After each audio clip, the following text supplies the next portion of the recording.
Good evening. I'm Charles Duffy, and this is Political Pulse. Tonight, we're honored to have Congressman Ben Cardin, also a candidate for United States Senate. Welcome. Charles, it's a pleasure to be with you. Thank you. And I saw last week Michael Steele, probably the Republican candidate or Republican nominee for Senate in Maryland, and he was on Hannity and Combs, the Fox station, and I saw that he said, hey, if there's issues that people agree with me, let's have a debate in Town Square. And one of the issues he mentioned was health care. And I saw recently that you actually took him up on his offer and you sent him a letter and said, hey, let's debate. What's behind that? Well, I think we should debate issues. I agree with the Lieutenant Governor that it's important for us to talk about the issues. I think you're going to find that there are differences between the Lieutenant Governor and myself on critical issues, including health care. So he suggested, let's have a town hall meeting on, or a debate on health care. We said yes, and we offered your show. Mm-hmm. I don't see him here, so I don't think he took us up on it, but it's disappointing. I really do think we need to talk about the issues, and that people want to know where we stand on the new Medicare bill, where do we stand on universal health insurance. My views are pretty well known. I support universal health insurance coverage. I was against the new Medicare bill. I've introduced legislation to change that new bill to allow it to be coordinated with retiree benefits, to allow the government to negotiate fair price, to make it a real benefit. But we don't have the Lieutenant Governor here.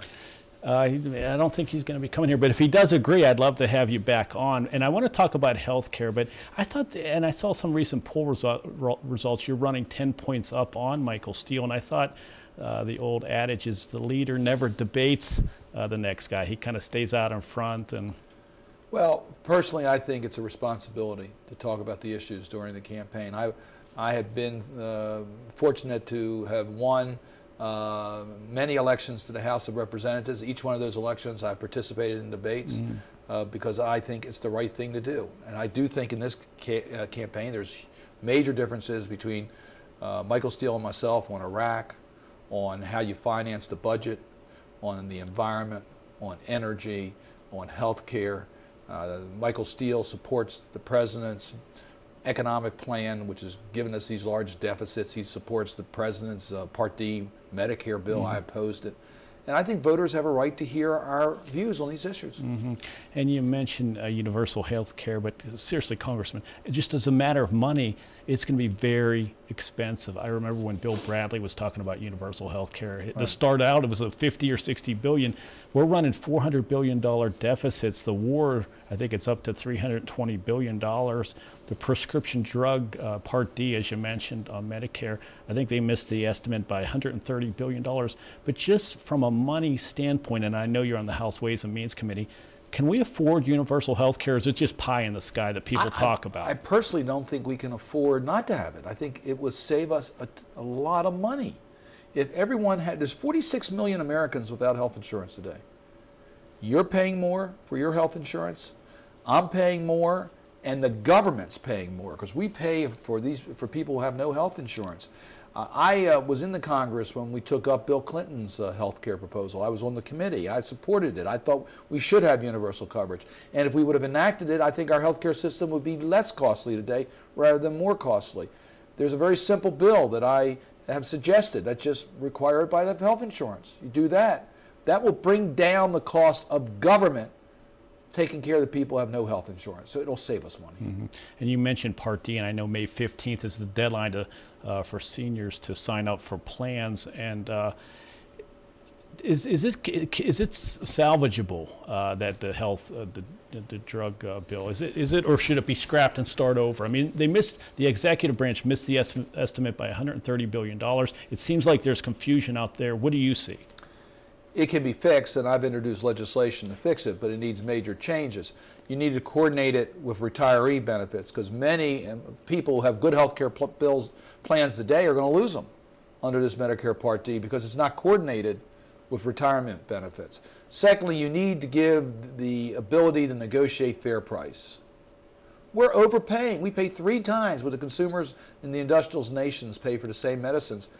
We should allow us to use the collective buying power of the Medicare population to get a fair price for our consumers. Where does the excess money go that we're paying?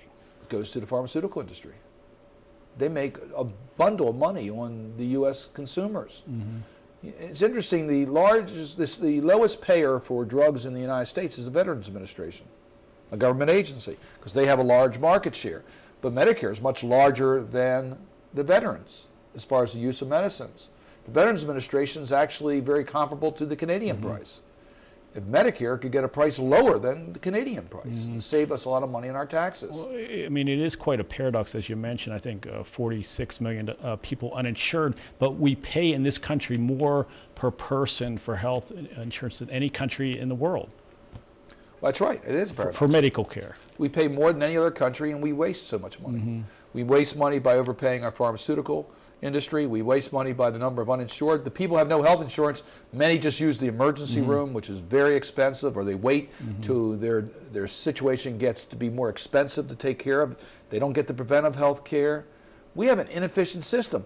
We pay 100% of the freight for nursing care under our Medicaid program, which is supposed to be for low-income people, and yet we don't offer incentives for assisted living. There are so many ways that we can make our system more cost-effective. We waste a lot of money in our healthcare system. And you mentioned Iraq and your differences with Michael Steele, and I know you voted against authorizing the president to go to war, but now we're in Iraq. Right. We're losing lives, many soldiers maimed, injured. We're in the hundreds of billions of dollars it's cost. And what do we do now? Well, you're right. I do have a fundamental difference. I voted against the war in Iraq 3.5 years ago. I thought it was a mistake. I didn't see the danger to the United States, and I certainly didn't see any evidence that Iraq was involved in the attack on our country on September the 11th. Michael Steele has indicated that he supported the president when he made the decision to go to Iraq. The way this war has been managed by this administration, we've made so many mistakes. We didn't engage the international community. We didn't properly equip our soldiers. We didn't anticipate the insurgents. We wiped out the local security forces against the advice of our own military. I've been to Iraq to thank our troops for their valiant service to this country, and I thank them, and I think of them every day. But at this point, it's counterproductive how we're handling Iraq. It's time for our soldiers to come home. So just bring them home? Well, I think we have to have a plan to bring them home quickly and safely. With a timetable? Well, you never announce a time schedule because you don't want to play into the hands of your enemies. But I think we need to have a game plan to bring our troops home. Could history, down the road, 40, 50 years, look back at this war and say if there's a functioning democracy in Iraq, can you see a situation or a fact situation where, again, it might be treated well in history that somehow a functional democracy, and I know the debacle about, there's no weapons of mass destruction, poor planning, things like that, but just if you can envision that there is a functioning democracy over in Iraq which puts pressure on Iran and Syria, I mean, would it be a good thing? Well, right now there's a civil war going on in Iraq, and how that's going to end up, I don't know, but I can tell you U.S. troops being there is not helping the situation. The Saddam Hussein government was a bad government. They didn't respect the human rights of the people in their own country. They certainly didn't allow for self-determination. They persecuted minorities. It was a bad government. No one mourns the fact that Saddam Hussein is no longer in power in Iraq. We're all happy to see that. What will ultimately happen in Iraq is going to be up to the Iraqis. I certainly hope that they can work this out. I hope that they can figure out a way that they can allow for self-determination, respect the rights of all the people in their own country. I hope that happens. I can tell you, though, I don't think we're progressing along a course that gives us the best chance for those results. So basically your view is, hey, the United States has done as much as it can. Like Representative Murtha says, the soldiers over there are not supposed to be policemen or peacekeepers. Right. They're soldiers. They are not police officers. I think it's time for the international community to step up and do more.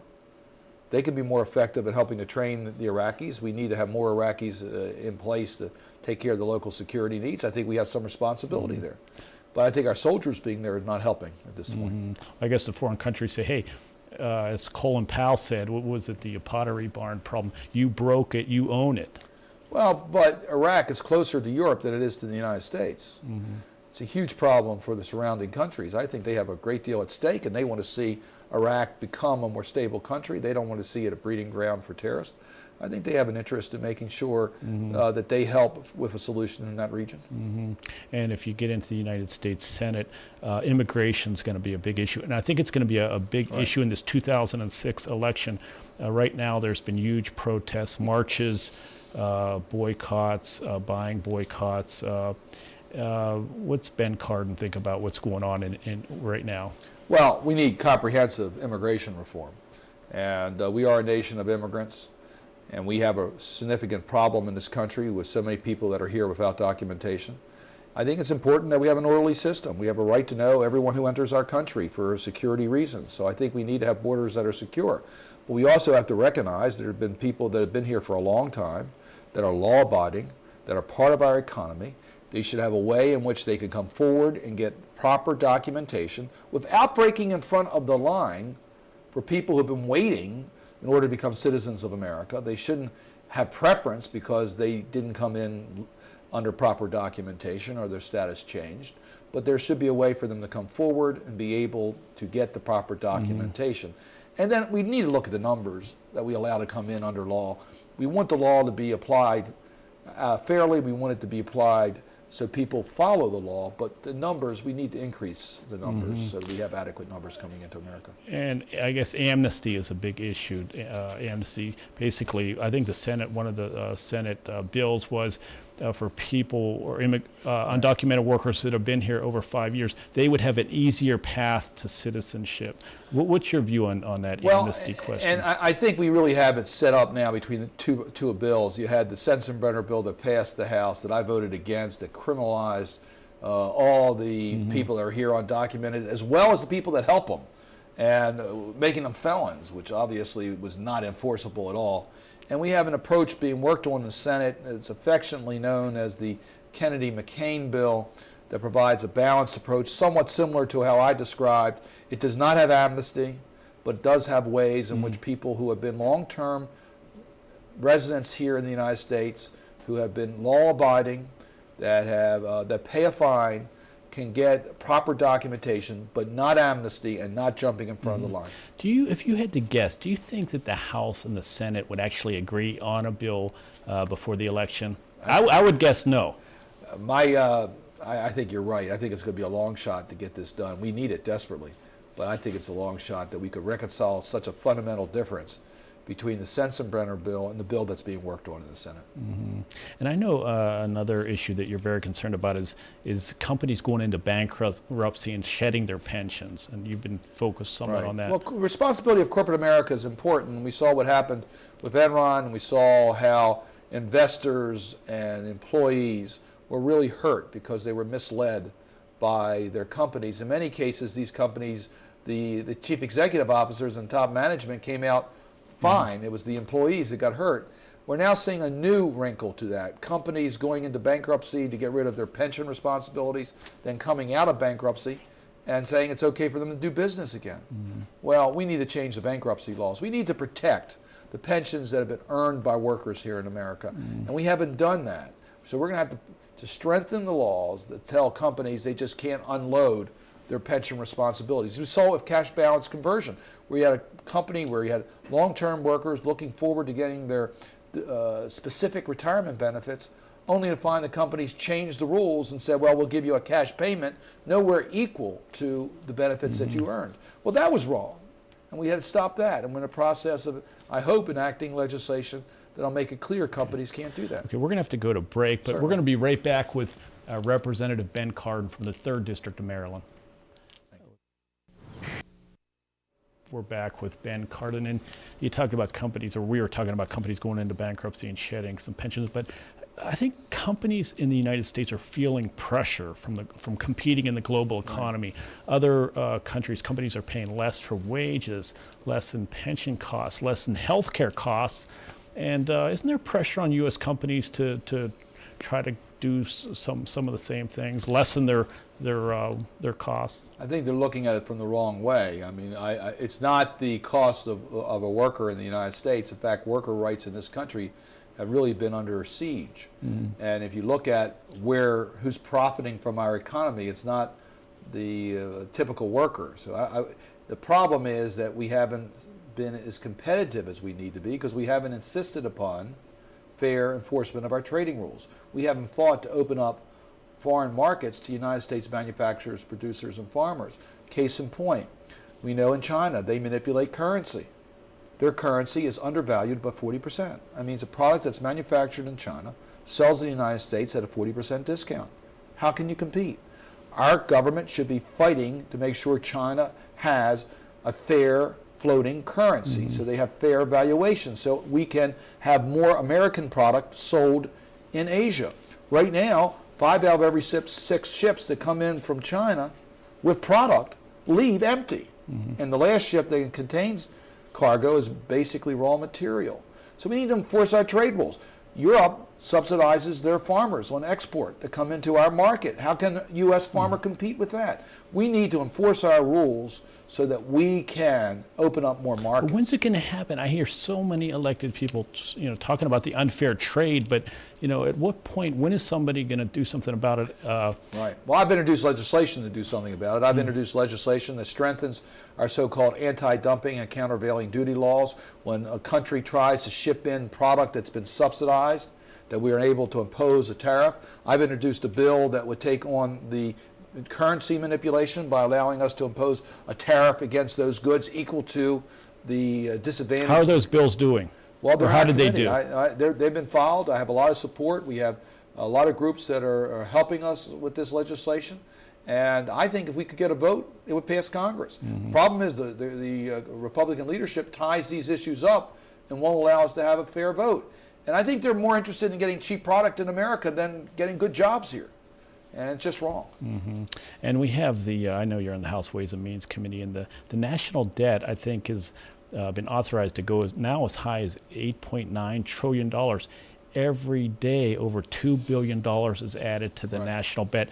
I know when Bill Clinton was in office, he actually made a payment on at least the new debt. But how high can this debt go? Is our country in financial trouble? Absolutely, and when Bill Clinton was president, we balanced the federal budget. I was part of that effort.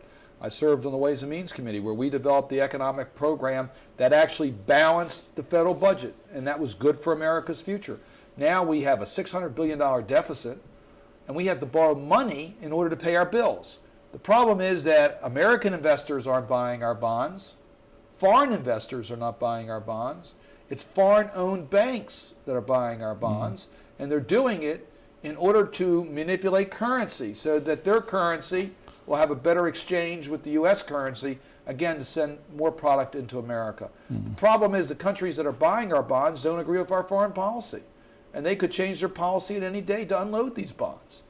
We are risking the security of our country by not paying our bills. It's not only morally unjustified to ask our children and grandchildren pick up what we're spending today, it's also risking the security of our country by being dependent upon other countries buying our bonds. Well, so much goes to pay the national debt, and I heard a theory that, perhaps this is President Bush and the Republicans' way of decreasing the size of government. At some point, you've got to take money away from paying for government services and shift it over to pay debt. Is that theory legitimate?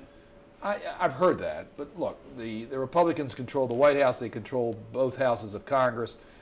They can't figure out how to deal with the issues of how we spend money and pay for it, then they don't have a program. And I do question whether they have a program that is the right program for our country. But I'll tell you this, it's wrong to borrow money and ask our children and grandchildren to pick up the bill. And if you think that's putting pressure to reduce government spending, we've been spending more money in Washington. We're still spending too much. Look at all the earmarks. Look how much money we're spending in the healthcare system. We just passed $1 trillion bill for this Medicare Part D. The seniors don't even want it. They don't like it.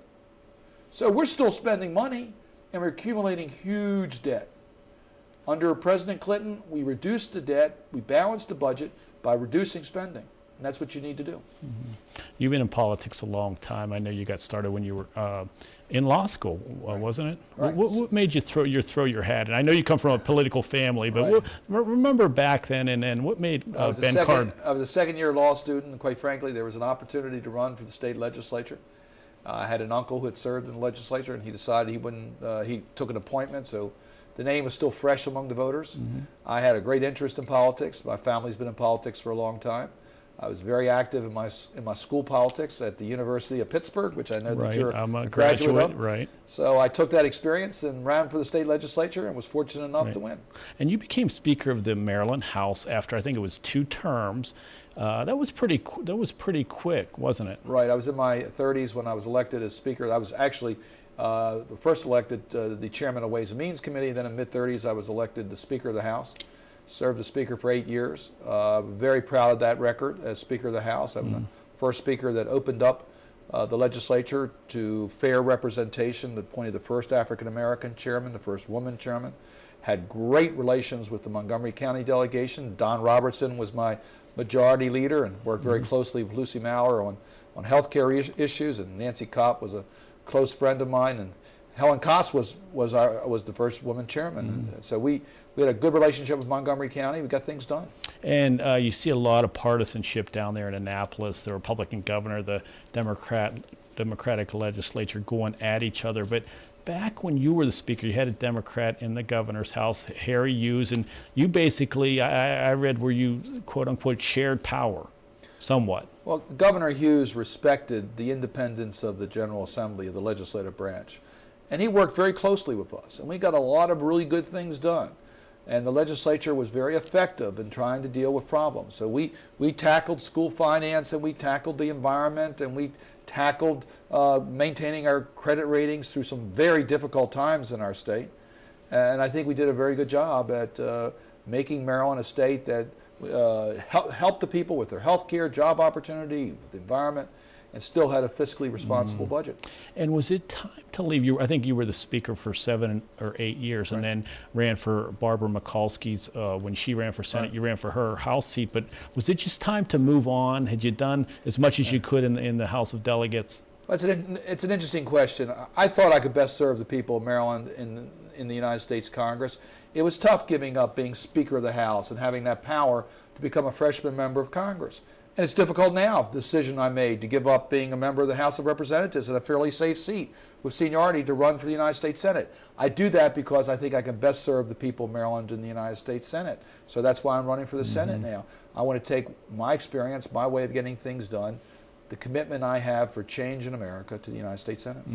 And you've been in the U.S. House since, I guess it was 1986. So you've seen the presidents that you've served with: Ronald Reagan, George Bush the First, Bill Clinton, President George W. Bush. But looking back on your congressional career, what do you see? What are some of the highlights? Well, I've been in Congress during some very historic moments of our country. Obviously, the attack on our country, and seeing how we pulled together as Americans and responded to that challenge. I was proud of the way that our nation came together and Congress came together, and I was proud to be part of that during that very, very tough time in our nation's history.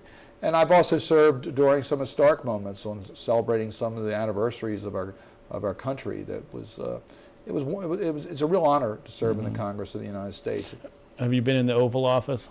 Oh, I've been in the Oval Office many times, yes. And for a guy from West Baltimore, I mean, that's pretty impressive, Right. isn't it? What did you think when you got in there? Well, you're right. It is the home court advantage, so to speak. When the president calls you into the Oval Office, you know he's going to ask you for something. So it's going to be a tough meeting. You're asking for moments. What do you do? You're sitting in the Oval Office. You look around. You have John F. Kennedy sat in that office. FDR. I guess every president since Theodore Roosevelt. Do you ever think about that? Oh, absolutely. I think about the grandson of an immigrant now serving in the Congress of the United States. What a great country this is, and what great opportunity we have. But I tell you, I look at my grandchildren, and I hope we have 2 little granddaughters, and I hope they have the same future of growth that was during our generation. So that's one of the reasons I serve in public life. I want to increase opportunity for all of our children. You're asking about moments, and I was thinking about when the President of the United States calls you, which I've received many calls during my career from the President, asking for votes, and how tough it is to be able to stand up and say, look, he's the President of the United States, but I got to do what I think is right for the people of this country. And I do think back about those days and what a position to be in, and what an honor it is to represent the people in the Congress of the United States. It's tough to say no to the president. Particularly when he's your own party. Bill Clinton was very persuasive. Oh yeah, I bet he was. You know, another issue that's very prevalent today is gas prices. Right. I don't know if we're going to ever see gas prices in the 250, 260, 270 range again. Is there anything going on up in the Hill that will address that? Two things. First, we need to take on the oil companies. There has clearly, in my view, been unjustified price controls here where whatever is a storm or a war or a change of seasons, we see the prices going up. Even though we know in the pipeline there's plenty of fuel, the prices go up immediately, and there has been obscene profits made. And Congress needs to strengthen the anti-gouging laws to make sure that consumers are treated fairly. And then secondly, we need an energy policy where we're energy independent. We need to develop alternative and renewable energy sources and much better conservation. We really need to make this country energy independent so no other country can affect our decision about foreign policy because we need their oil. And we can do it in a way that we're friendly to our environment and make a major progress on global warming by using less fossil fuels. Well, you talk about all these issues and you've addressed them, but if you get in the United States Senate, what would be the first issue that you would like to address, the first bill that you would put forward, or the first issue that you would join?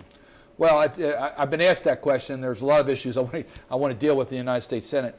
But I think in the healthcare area, moving towards universal health insurance and moving towards a more cost-effective system, because it not only would make healthcare more accessible to people in this country, but also bring down the federal deficit.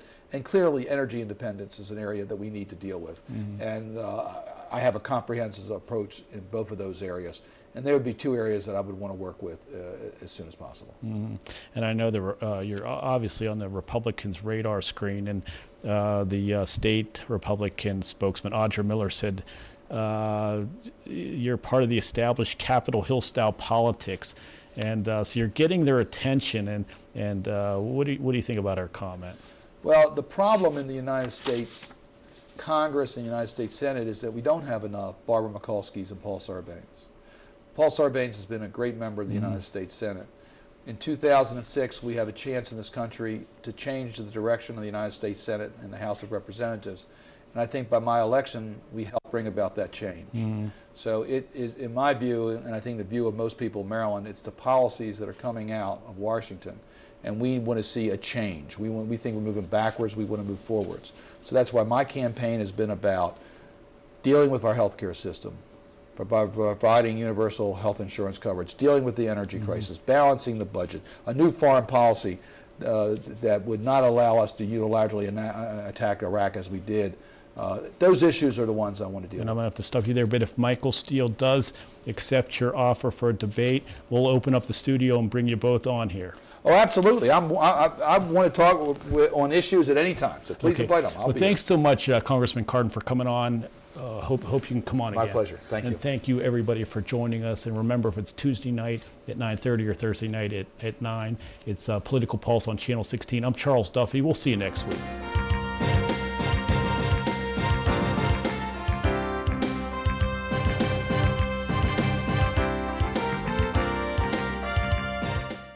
I can cause sudden headaches, dizziness, trouble walking, talking, seeing. What am I? I am a stroke. Learn to recognize a stroke.